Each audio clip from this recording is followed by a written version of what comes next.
सबसे बड़ा धन। एक बार एक शक्तिशाली राजा घरे घने जंगल में शिकार खेल रहा था। अचानक आकाश में बादल छा गए और मूसलाधार वर्षा होने लगी। सूर्य अस्त हो गया और धीरे धीरे अंधेरा छाने लगा। अंधेरे में राजा अपने महल का रास्ता भूल गया और सिपाहियों से अलग हो गया। भूख, प्यास और थकावट से व्याकुल राजा जंगल के किनारे एक टीले पर बैठ गया। थोड़ी देर बाद उसने कहा, वहाँ तीन बालकों को देखा। तीनों बालक अच्छे मित्र थे। वे गांव की ओर जा रहे थे। सुनो बच्चों, जरा यहाँ आओ। राजा ने उन्हें बुलाया। बालक जब वहाँ पहुँचे तो राजा ने उनसे पूछा, क्या कहीं से थोड़ा भोजन और जल मिलेगा? मैं बहुत प्यासा हूँ और भूख भी बहुत लगी है। बालकों ने उत्तर दिया, अवश्य, हम घर जाकर अभी कुछ ले आते हैं। वे गांव की ओर भागे और तुरंत जल और भोजन ले आए। राजा बच्चों के उत्साह और प्रेम को देखकर बहुत प्रसन्न हुआ। राजा बोला, अरे बच्चों, तुम लोग जीवन में क्या करना चाहते हो? मैं तुम सबकी सहायता करना चाहता हूँ। कुछ देर सोचने के बाद बालक बोला, मुझे धन चाहिए। मैंने कभी दो समय की रोटी नहीं खाई, कभी सुंदर वस्त्र नहीं पहने, इसलिए मुझे केवल धन चाहिए। राजा मुस्कुराकर बोला, ठीक है, मैं तुम्हें इतना धन दूंगा कि जीवन भर सुखी रहोगे। यह शब्द सुनते ही बालकों की खुशी का ठिकाना न रहा।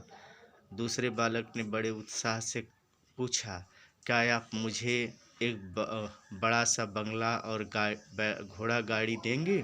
राजा ने कहा, अगर तुम्हें यही चाहिए, तुम्हारी इच्छा भी पूरी हो जाएगी। तीसरे बालक ने कहा, मुझे न धन चाहिए न ही बंगला गाड़ी। मुझे तो आप ऐसा आशीर्वाद दीजिए जिससे मैं पढ़ लिख कर विद्वान बन सकूं और शिक्षा समाप्त होने पर मैं अपने देश की सेवा कर सकूं। तीसरे बालक की इच्छा सुनकर राजा बहुत प्रभावित हुआ। उसने उसके लिए उत्तम शिक्षा का प्रबंध किया। वह परिश्रमी बालक था। वह इसलिए दिन रात एक करके उसने पढ़ाई की और बहुत बड़ा विद्वान बन गया। और समय आने पर राजा ने उसे अपने राज्य में मंत्री पद पर नियुक्त कर लिया। एक दिन अचानक राजा को वर्षों पहले घटी उस घटना की याद आई। उन्होंने मंत्री से कहा, वर्षों पहले तुम्हारे साथ जो दो और बालक थे, अब उनका क्या हालचाल है? मैं चाहूँगा कि एक बार फिर मैं एक साथ तुम तीनों से मिलूं। अतः कल अपने उन दोनों मित्रों को भोजन पर आमंत्रित कर लो। मंत्री ने दोनों को संदेशा भिजवा दिया और अगले दिन सभी एक साथ राजा के सामने उपस्थित हो गए। आज तुम तीनों को एक बार फिर साथ देखकर मैं बहुत प्रसन्न हूँ। इनके बारे में तो मैं जानता हूँ, पर तुम दोनों अपने बारे में बताओ।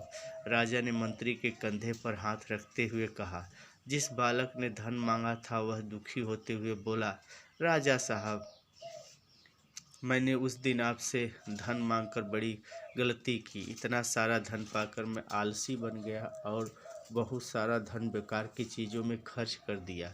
मेरा बहुत सा धन चोरी भी हो गया और कुछ एक वर्षों में ही मैं वापस उसी स्थिति में पहुंच गया जिसमें पहले मुझे देखा था। बंगला गाड़ी मांगने वाला बालक भी अपना रोने लगा। महाराज में बड़े ठाठ से अपने बंगले में रह रहा था, पर वर्षों पहले आई बाढ़ में मेरा सब कुछ बर्बाद हो गया और मैं भी अपने पहले जैसे स्थिति में पहुंच गया। उनकी बातें सुनने के बाद राजा बोले, इस बात को अच्छी तरह गांठ बांध लो। धन संपदा सदा हमारे पास नहीं रहते, पर ज्ञान जीवन भर मनुष्य के काम आता है और उसे कोई चुरा भी नहीं सकता। शिक्षा ही मानव को विद्वान और बड़ा आदमी बनाती है, इसलिए सबसे बड़ा धन विद्या है। दोस्तों, चैनल अगर कहानी आपको पसंद आए तो लाइक, सब्सक्राइब और कमेंट जरूर करिएगा। आरजे साहिल आपका स्वागत करता है। धन्यवाद।